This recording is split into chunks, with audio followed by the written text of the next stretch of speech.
គូហាក់និងគូឆុងសម្រាប់ឆ្នាំខាលជាមួយនឹងឆ្នាំទាំង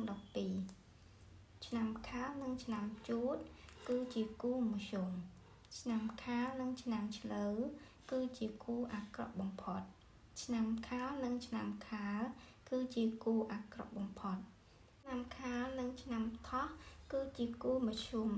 ឆ្នាំខាលនិងឆ្នាំរោងគឺជាគូដែលល្អឥតខ្ចោះឆ្នាំខាលនិងឆ្នាំម្សាញ់គឺជាគូអាក្រក់បំផុតឆ្នាំខាលនិងឆ្នាំមមីគឺជាគូដែលល្អបំផុតឆ្នាំខាលនិងឆ្នាំមមែគឺជាគូដែលសហការគ្នាបានល្អឆ្នាំខាលនិងឆ្នាំវកគឺជាគូអាក្រក់បំផុតឆ្នាំខាលនិងឆ្នាំរកាគឺជាគូបំពេញឲ្យគ្នាឆ្នាំខាលនិងឆ្នាំច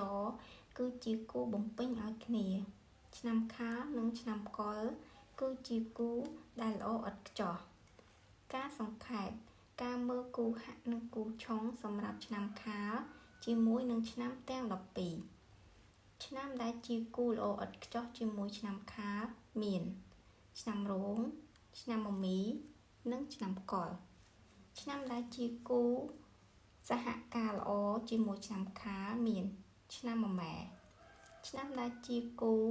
មធ្យមជាមួយនឹងឆ្នាំខាលមានឆ្នាំជូតនិងឆ្នាំថោះ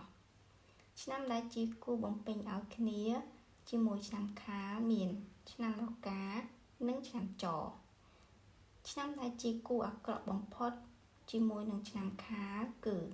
ឆ្នាំឆ្លូវឆ្នាំខាលខ្លួនឯងឆ្នាំម្សាញ់និងឆ្នាំវកសូមអរគុណ